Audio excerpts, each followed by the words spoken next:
Welcome to Manager Tools. Today's show, believe it or not, when not to give feedback, part 1 of 2.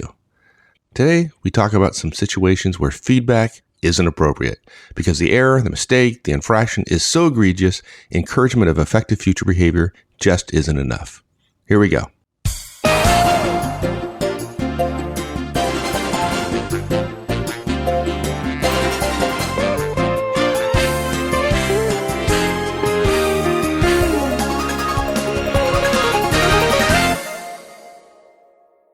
Every once in a while at one of our conferences or at a client location when we're working with them on, doing some coaching or training, whatever, we're asked about some kind of dramatic incident that involves a direct for some manager and the manager didn't know what to do. Now, first off, before we get into this too much further, don't feel bad if this has happened to you. It's drama and a lack of an effective solution is, not always readily at hand, right? It happens quite a bit. We understand completely, so don't feel too bad. Management may not be complex, but it is hard to do well all the time. Right. When there's risks and tensions are high, and we're responsible. And frankly, nobody really gave us a roadmap on how to do all this stuff. So we understand. We've been there. So, anyways, they bring up this incident, right? It could be an employee stealing or some teammate literally physically assaults someone or abuses someone, or maybe it's not an employee. It could be an employee, it could be a customer. And we give them phrases like, we advise them like, I'm thinking about firing you, right? Or go home now. Yeah. Or enough. That's it. Be quiet. You're in danger of losing your job. Mm-hmm. That shocks people, right? They don't expect that, particularly coming from us because we talk about feedback so much. And the fact that we're not recommending feedback literally just blows them away. Yeah. Yeah. So, really what ends up happening is, they're expecting the feedback answer, but they want the special feedback for this. Right. Special feedback.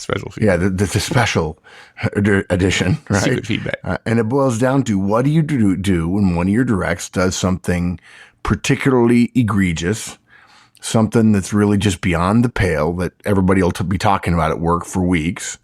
And it's so bad, in fact, that you could literally believe that it's possible in a different situation they could get fired for it. And the answer there is you don't give feedback. And really it's basically because of the purpose of feedback. Yeah. And that's true. And, when you say that, I immediately cringe a little bit because I just know some managers are just going to use that to justify all sorts of behavior. But we'll get into that. Yeah, exactly. Yeah. So we have 8 points we want to make in our recommendation. The first one is addressing your very concern about people driving a truck through our loophole, which is feedback really does work 99.9% of the time. Okay, folks, these are very egregious situations. It's entirely possible that you could go through your career and never have it happen in front of you. Okay. It's a little bit like police officers that even you see them on TV and they're always pulling their guns and shooting bad guys, at least in the US. But in real life, police officers go an entire 30-year career and never unholster their weapon. So feedback works 99.9. We're not going to say vast majority. 99.9% of the time, feedback works, and that's what you should do. It's only in egregious situations that we're making these recommendations. Number 2, we'll talk about what are some of the less than 1% that would justify something different than feedback. Number 3, we recommend the first thing you do, and this is huge, and people don't get it. The first thing you do is stop the incident. Okay. You don't ask yourself what the rules are. You don't think about who did what or what's actually happening. You stop the egregious incident, regardless of what future consequences they're going to be, or whether there's legal involved or HR or anything else. The first thing you do is stop the incident. Number 4, we want to dissuade you from a common mistake that managers make. You don't go investigating. Investigations may happen, but they'll happen after you stop the incident and after you give some very specific guidance to the person who has, if you'll pardon the expression, sinned in this particular situation.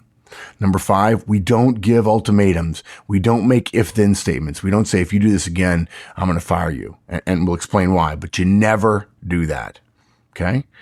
Number 6, and this is really the heart of the cast. And I'm sorry it takes so long to get there, but we want you to understand the rationale because we're moving out of the feedback scenario where the rationale is clear, encouraging effective behavior, right?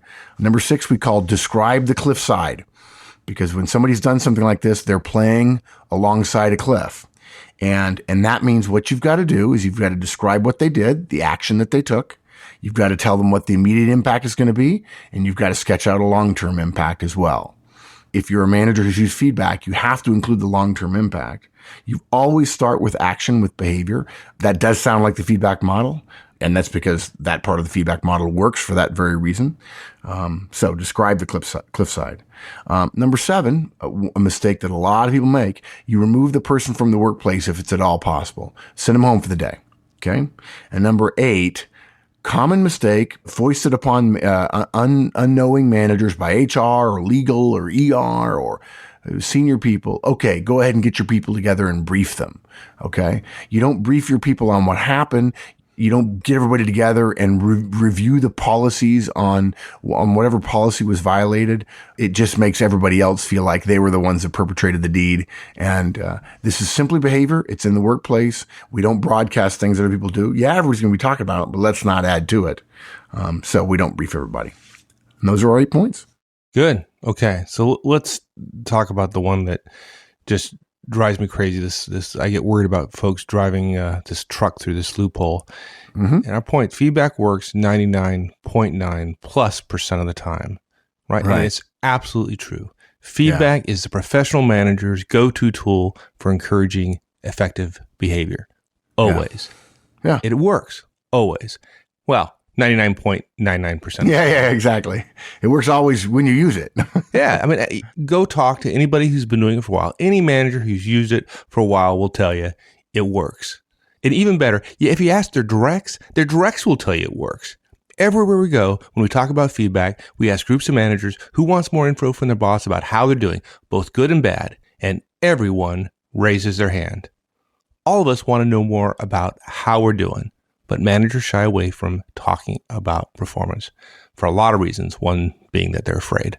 So we still encourage in virtually every case, the delivery of frequent feedback about our direct's performance.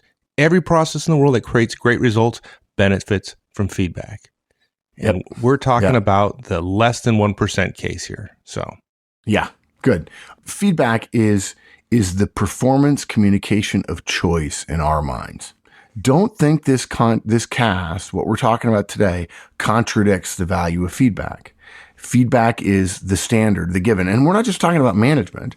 It is the basic tool of performance improvement and really, when coming from a manager, performance communication.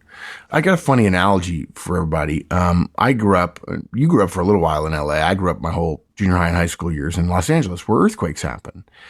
One of the guidelines they give you, and I knew them as a kid. We all knew them as a kid. You know, if you grew up in Missouri, you probably don't know these. But one of the guidelines is for surviving an earthquake is to stand in a doorway. The reason for that is that doorways are built stronger and sturdier than the rest of the house. You know, the worst place to be is in the middle of the room where all the stress on the roof, if there's stress on any of the walls and the roof collapses, the most likely part of the roof to collapse is going to be right in the middle of the room. Okay, I know you're going to get to feedback here somehow. I'm just wondering how this ties in. But this really isn't a rant. It's not a tangent. Talk about earthquakes. Go ahead. Yeah, exactly.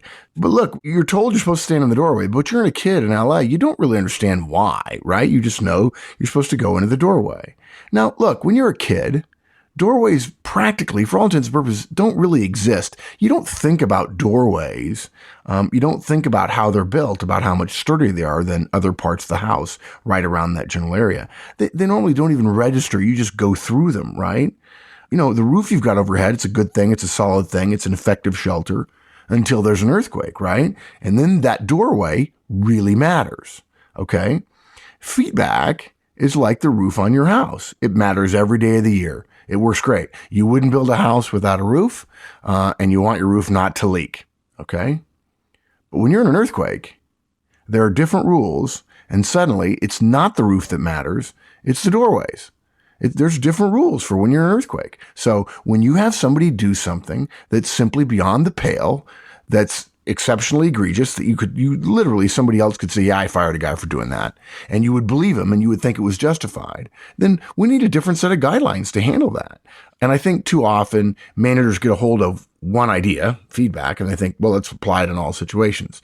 Because the vast majority of situations aren't egregious, you can get away with it. But in egregious situations, you've got to have a different plan. Now, the plan is similar in many ways to feedback, but it is slightly different. And let's be clear.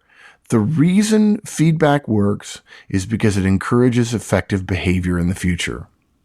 The reason we don't use it for egregious situations is because we're not thinking about an encouraging future. We've got to stop the blood flow, right? We have to not encourage. We almost have to punish the person for going so far across the line. So we can't use feedback in this situation because the purpose of feedback, encouraging effective behavior, doesn't apply in an egregious moment when they're yelling and screaming at a coworker or a vendor or a customer, for instance.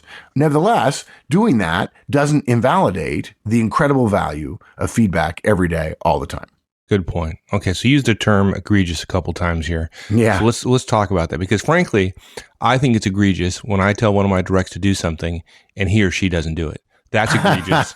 And okay, so my point, this is just an example of me driving the Mack truck through this loophole. So let's talk about that small fraction, that less than 1%, that egregiousness.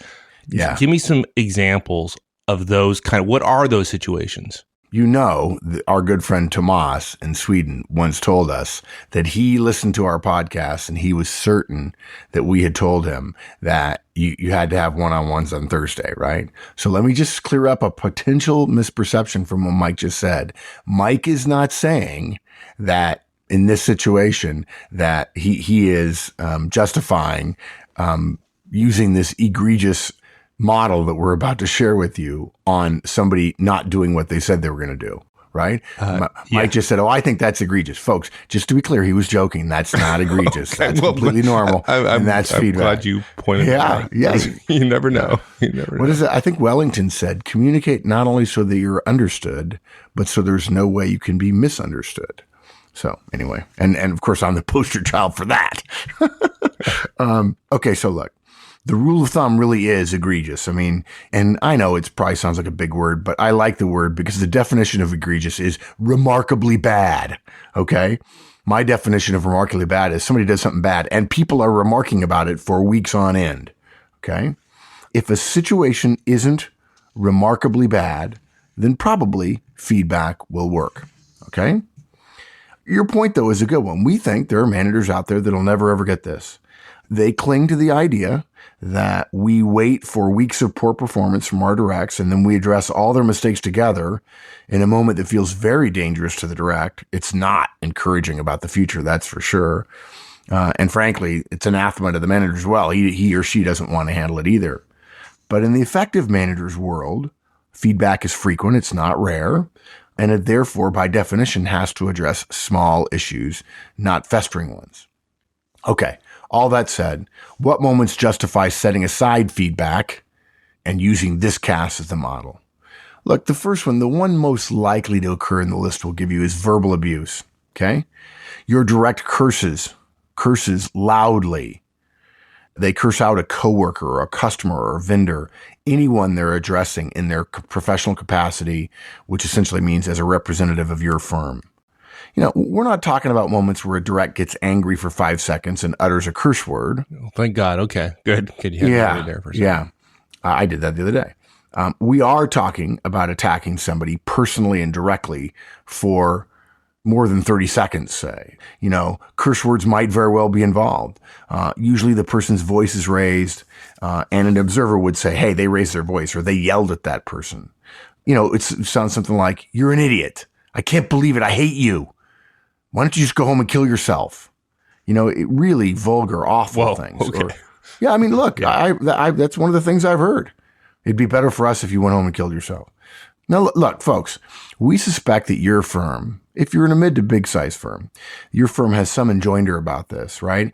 It probably wouldn't hurt to know what the policy is, but we want to be clear. This cast is not about policy. Knowing policy, folks, is always a good thing, okay?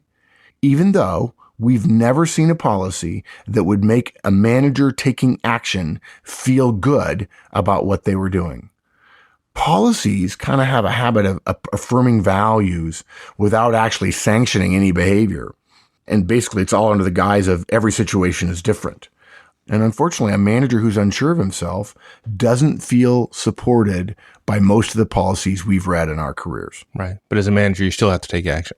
Yeah. So that's why this is manager tools. We're going to tell you exactly what to do. We don't want you to think this is my policy for it, because your company has a policy and we don't want you to follow your company's policy. I know of no company that we've ever worked at in 20 years that the things we're about to suggest would in any way violate the policy. And frankly, most managers read the policy, don't get the sense that they would be supportive if they took drastic action after observing a drastic event. And the policy actually hamstrings them. And then later, when some VP of HR is interviewing the manager about what happened, he's going to say, well, we've got a policy that says we protect our employees. Why didn't you enforce it? Right? Right. I actually had that happen in a large financial services company, and the VP of HR didn't enforce it. And one of the other people in the room said, well, let's be fair to the VP of HR. You and I were in a room where a guy yelled and we didn't stand up to him. And the VP of HR said, oh, well, that was different. But at that moment, the manager felt like he was being witch hunted, right? Yeah, exactly. So verbal abuse is one of those egregious moments, and certainly physical abuse has got to be, right? Yeah, sure. Somebody physically assaults a customer, they assault a vendor, they assault another employee. They're angry. And by the way, folks, you've heard me probably say it before. I say it at all of our conferences. I say it to clients all the time. It's okay to be angry at work. Apparently it is, because every time I ask, has anyone here been angry at work in the last month? Everybody raises their hand. So apparently it's not a firing offense, right? So it's okay to be angry at work. It's not okay to express your anger directed at another person, okay? And in some places, it's not okay to express your anger at all. So we're not saying all anger is bad. We're saying if you express your anger, particularly physically, at another person, you're in a lot of trouble. And by the same token, we're saying if someone says, well, I was just angry, that is not an excuse. When people give you that excuse, it's actually a good one to hear, because essentially what they're saying is, I got no excuse. Okay? Right, exactly. Yeah. All right. So look, they're angry. They throw a punch. They grab somebody. They shake somebody. They push them at the end of the argument in a cafeteria, right? Or even at somebody's cubicle. Now look, folks, please don't write us and tell us that assault, quote unquote, assault, isn't legally touching, that in the U.S., that's what battery is. Assault is actually threatening to do it, and then battery is the actual doing of it. Okay? This is not lawyer tools. Okay? and let's be clear, you're not a lawyer. Don't play one at work. You're not a lawyer. What we're talking about here is physically touching someone, usually with anger or threatening intent. If someone on your team threatens someone and then physically assaults them, right? Or, batteries them, right? It's not time for feedback. It's time to describe the cliffside, which we'll do in a second. Or, frankly, folks, in some cases, terminate them. In terms of verbal or physical abuse, I would say of the number of times I've seen it, it's much more likely, 10 times more likely, that physical abuse results in immediate termination. Good. Now, even though this is an area that, at least in the U.S., is narrowly defined and definitions are quite legal and driven by some judicial implications, right? Sexual harassment is one of these areas we got to talk about. Yeah, and generally speaking, sexual harassment is it's not legally defined, but for the layperson and for the manager, it's defined as unwelcome behavior of a sexual nature.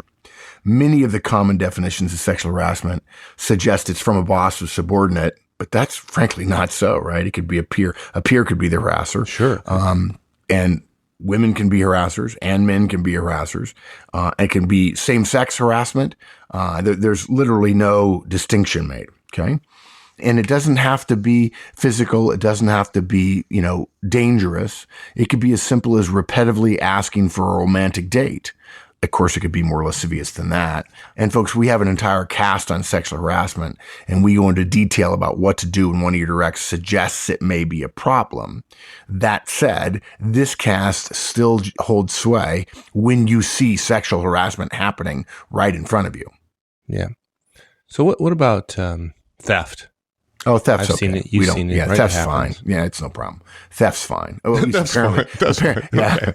Okay. Next. So let's talk about. Well, yeah. Actually, let me be clear. Let's use the Tomas rule. Okay, folks. I was joking. Theft is not fine. Although I joke about it with clients because every September, because in the U.S. school kids go back to school in September, every major corporation's administrative office supply budget goes through the roof because people are taking things home for their kids. But look, we're not talking about somebody here going home with school supplies, okay? If someone uses their corporate credit card for spurious purchases and then covers it up, or if one of your team fakes a work trip and bills it to the company when they weren't working, maybe they use a series of deceitful maneuvers maybe, or someone has purchases shipped to their home for their personal use, which the company bought. These are serious offenses. That's theft, okay?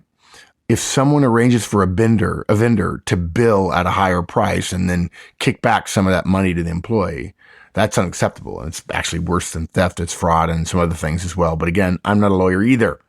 Okay.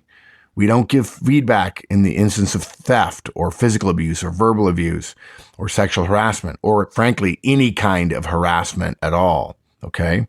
If you repeatedly communicate in an unwanted fashion, no, this is not an excuse to tell your boss all those new responsibilities are unwanted, so therefore you're harassing me.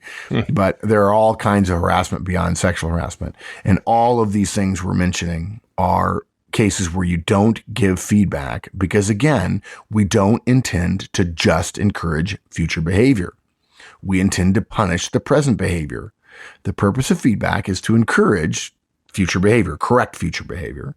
And our intent here with this cast for egregious moments is not to encourage. We intend to send a message that there won't be any future behaviors like that without dire consequences. If we were to give feedback, it would be for a situation that we would or could tolerate several more times before we considered firmer measures. And one of our favorite parts of the Effective Manager Conference, Mike, is when we talk about systemic feedback and we use the example of somebody being late 6, 7, 8 times. And we give the same feedback, same tone every single time. And then on the 8th one, we talk differently about the feedback, but we still have a fairly level-headed tone. Whereas in this case, in this cast with the egregious behaviors, you may actually have to raise your voice to get somebody's attention, and it's not inappropriate to do so. Yep. What about other kind of ethical violations?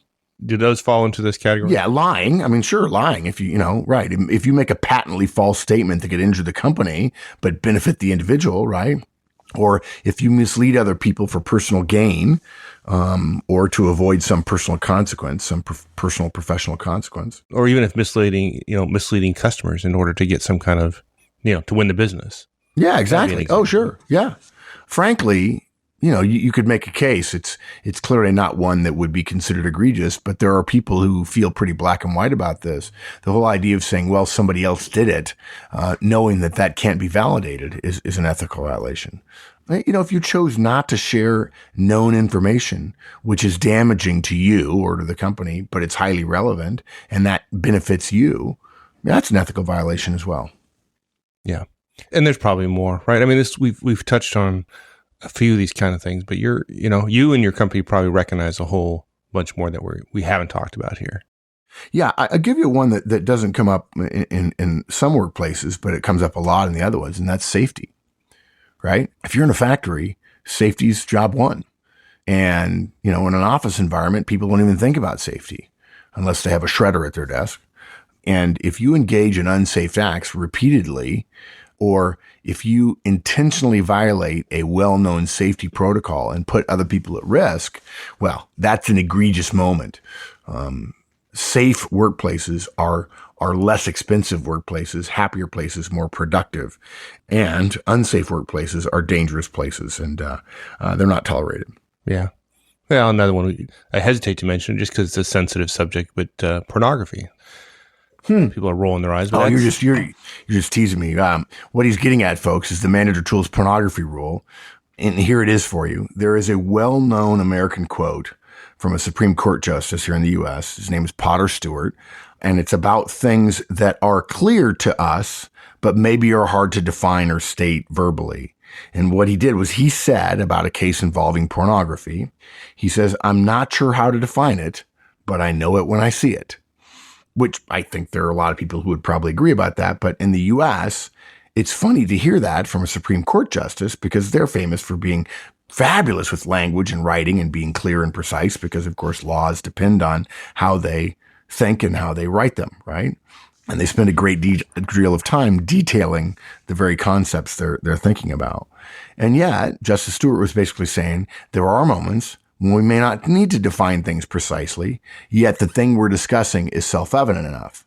And the manager tools pornography rule here says that if you see something that you're certain is simply unacceptable, but you're not sure that your company has a rule about it, that you're not sure what the policy is, but in your gut, in your heart, you just believe it to be wrong, we recommend you take action as if there were a rule prohibiting it. Okay? We know it's tempting for many of us as managers to doubt ourselves, to wonder if we'll get in trouble. Look, Mike and I, it's happened to us, okay? We know you've heard stories of managers going overboard or of senior people overruling some manager who made some decision on some situation. Look, we know you're worried about HR overruling you. You tell us that all the time. Or even just HR telling you how wrong what you did was and acting all high and mighty about it. And yet, basically, our years of experience tell us that for most managers, if you think you've seen something egregious, you have. Okay? Yeah. You may not be able to cite the policy, but if you think it's pornography, it's pornography. Yeah. If that little head, you got that little voice going off in your head that something you saw was really wrong. Fact is, you're probably right. Yeah. If that voice in your head says what I saw was really wrong, and I know I should probably do something, but I don't know the rules, and I'm afraid I'm going to get in trouble if I take action because I don't know whether that rule applies to the situation or not, folks, our guidance is take action anyway. Get in trouble, not for doing nothing, but for following your ethical instincts. We've said this before a few times on air, that if you're going to get in trouble for doing the right thing. Make somebody put you in trouble for doing the right thing.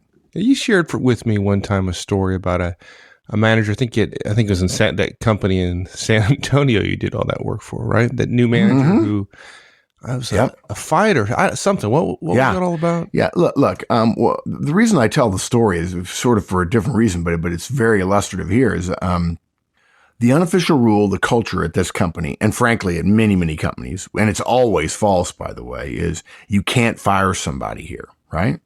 Right. It's just not true. Managers just say that to blame the company and specifically HR for their lack of hard work regarding feedback and coaching communication. And they come to HR and say, I want to fire somebody. We had a nickel for every time. Yeah, that's right. We'd be done, right? We'd be sitting on a beach earning 20%. So look, anyway, I was in the building and an employee was physically and verbally abusive to a coworker. Now, they didn't beat the other guy up, but they touched them aggressively and threatened them physically, and it was loud and it was long. It was pretty insulting language too. Now, the manager of this offender was brand new, like 2 days in the manager job, brand new. Hadn't been to training. Hadn't had any formal instruction on how to handle really difficult situations. She'd been with the company for a while, though, and so she knew the culture. She knew that both employees were supposed to be respected, right, at all times, no matter what. And she also knew the culture was you can't fire anybody here. So what did she do, this new manager who was, she was afraid. Look, I talked to her. I knew who she was. She was afraid. She was afraid the entire time this thing happened. She observed the assault of a brand new employee of hers. It's somebody who'd been with the company for a while, but in terms of working for her, he was brand new, like it's she had been his manager for 2 days. And she terminated the employee on the spot. She walked right up to this longtime employee, pulled his badge off his shirt and said, you're fired, effective now. I'm taking your badge and we're going to walk out of the building together and you're not coming back. Now, in this particular company's case, she had to take the badge because with the badge, once he leaves the building, he can't get back in, right? Wow. That's gutsy. Yeah. Might have wanted to call security, but that's Yeah, you could argue that, right? Yeah, but the but official policy recommended, in fact, they had their phone system. You pick it up and you dial 911 and you get internal security, right? And that would have probably been the most prudent thing to do because in general, look, folks, we're not suggesting that if you're uncomfortable, you go confronting angry people. You don't have to do that. Security's trained in doing that kind of stuff. And, sometimes people get angry if you're going to terminate somebody. Yeah. But that wasn't your point of this story, though. So Yeah.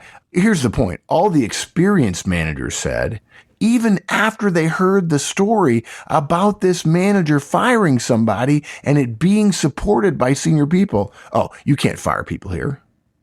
They had bought into the culture so completely that so many lazy managers had fostered there and in many other places that you really can't get rid of somebody. And so when they heard the data, they just ignored it. But you know what? This manager knew better. She didn't know the policy, but she did know that the company wouldn't stand for one of its managers, for one of its people being treated that way. And since she represented the company in this moment, it was her job to stand up for that employee who was being abused. And I tell you, I've told this story before to MBA groups, and I remind them of one of the great movies, great American movies is A Few Good Men, starring Tom Cruise. At the very end of the movie, the two Marines were found guilty. And one of them turns to the other one and says, "Why are we guilty? We didn't do anything wrong. We're just following our orders." And the one turns to the other and says, "No, that's the point. We are supposed to stand up for the guy who was killed. We're Marines and we didn't do that." Right? Well, that's what managers do. They're supposed to stand up for people. Even if you don't know the policy, that's what you're supposed to do. She didn't know the policy. She didn't know what the official thing to do was. She probably could have thought through calling security, but she didn't. She didn't know the procedure. She just knew that what was happening was wrong. I'm going to say that again. She just knew that what was happening was wrong, that what was happening was egregious, that she therefore felt obligated to act, and she couldn't imagine a more clear example of behavior that was beyond the pale. Now, look, folks, full disclosure, she was worried in the days after that. She figured, I'm a brand new manager. I'm done. And the company investigated. Oh gosh, they investigated. And of course, what happened was people went down and said, everything's fine to her. And then they went around and talked to everybody and had hour-long meetings in private with each person who was nearby. And it was clearly an investigation. And if you're the person whose head is on the block, it feels like a witch hunt, right? And folks from HR came down and all that sort of stuff. She didn't know whether she'd be punished, even though she knew she had done what she believed was the right thing. In other words, in this example, she didn't know if she could define abuse. She didn't know if she could define the policy, but she certainly knew it when she saw it, and she knew what the right thing to do was without having to read it in a manual. And she knew it was her job to stop it. Thanks, everyone. That concludes it for this week. We'll finish up this topic next week. In the meantime, have a great one. So long.